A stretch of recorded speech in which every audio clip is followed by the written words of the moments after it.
Chapter 26, Wonderful Krishna.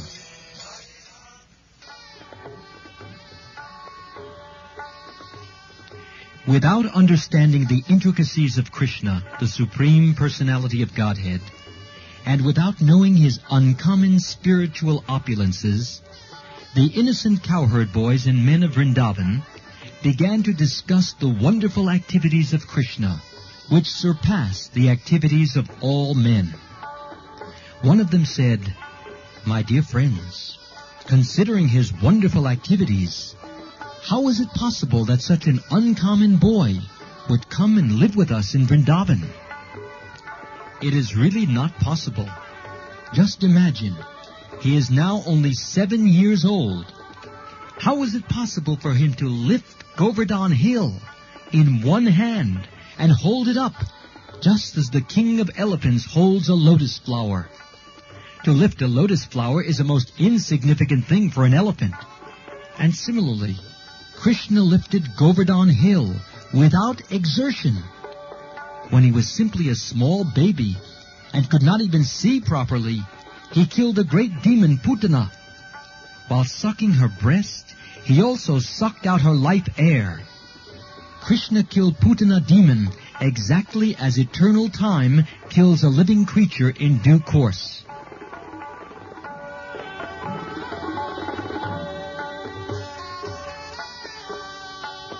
When Krishna was only 3 months old, he was sleeping underneath a hand-driven cart. Being hungry for his mother's breast, he began to cry and throw his legs upwards. And from the kicking of his small feet, the cart immediately broke apart and fell to pieces. When he was only 1 year old, he was carried away by the Trinavarta demon, disguised as a whirlwind. And although he was taken very high in the sky, he simply hung on the neck of the demon and forced him to fall from the sky and immediately die. Once his mother, being disturbed by his stealing butter, tied him to a wooden mortar, and the child pushed it towards a pair of trees known as Yamal Arjun, and caused them to fall.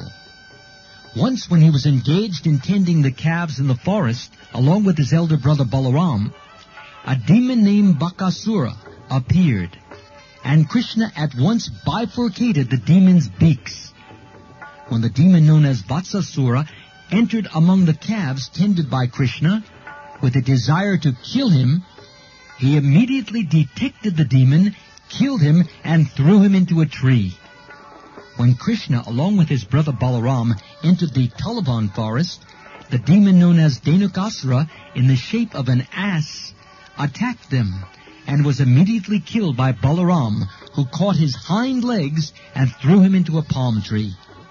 Although the Dhenukasura demon was assisted by his cohorts, also in the shape of asses, all were killed, and the Tulavan forest was then opened for the use of the animals and inhabitants of Vrindavan. When Pralambasura entered amongst Krishna's cowherd boyfriends, he caused his death by Balaram. Thereafter Krishna saved his friends and cows from the severe forest fire, and he chastised the Kaliya serpent in the lake of the Yamuna, and forced him to leave the vicinity of the Yamuna river. He thereby made the water of the Yamuna poisonless.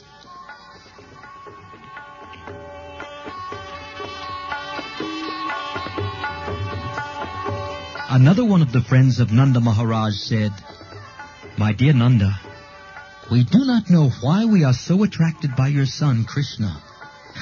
We want to forget him, but this is impossible. Why are we so naturally affectionate toward him? Just imagine how wonderful it is. On the one hand, he is only a boy of 7 years old, and on the other hand, there is a huge hill like Govardhan Hill, and he lifted it so easily. Oh, Nanda Maharaj, we are now in great doubt. Your son Krishna must be one of the demigods. He is not at all an ordinary boy. Maybe he is the Supreme Personality of Godhead."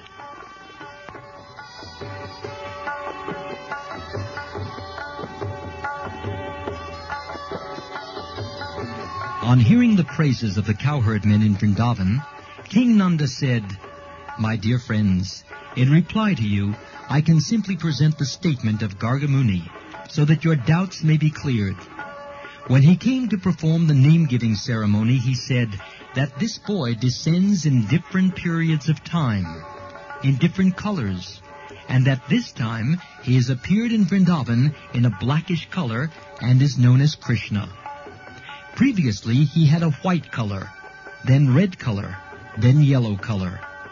He also said that this boy was once the son of Vasudeva, and everyone who knows of his previous birth calls him Vasudeva. Actually, he said that my son has many varieties of names according to his different qualities and activities. Gargacharya assured me that this boy will be all auspicious for my family, and that he will be able to give transcendental blissful pleasure to all the cowherdmen and cows in Vrindavan. Even though we will be put into various kinds of difficulties, by the grace of this boy, we will be very easily freed from them."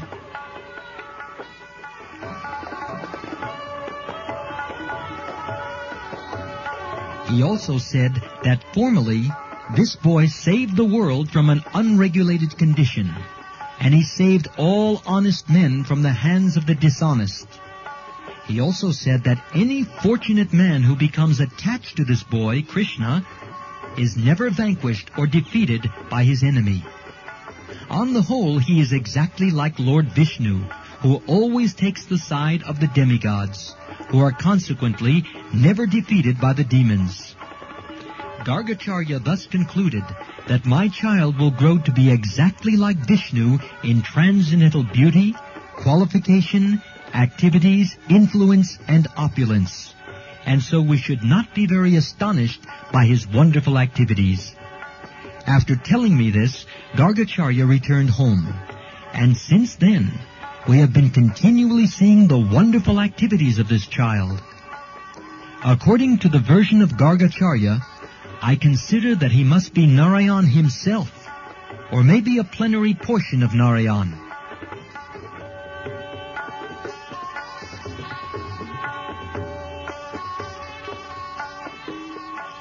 When all the cowherdmen very attentively heard the statements of Gargacharya through Nanda Maharaj, they better appreciated the wonderful activities of Krishna and became very jubilant and satisfied. They began to praise Nanda Maharaj because by consulting him, their doubts about Krishna were cleared. They said, "Let Krishna, who is so kind, beautiful, and merciful, protect us." When angry Indra sent torrents of rain, accompanied by showers of ice blocks and high wind, he immediately took compassion upon us and saved us and our families, cows, and valuable possessions by picking up the Govardhan hill, just as a child picks up a mushroom. He saved us so wonderfully. May he continue to glance mercifully over us and our cows. May we live peacefully under the protection of wonderful Krishna. Thus ends the Bhaktivedanta purport of the 26th chapter of Krishna, Wonderful Krishna.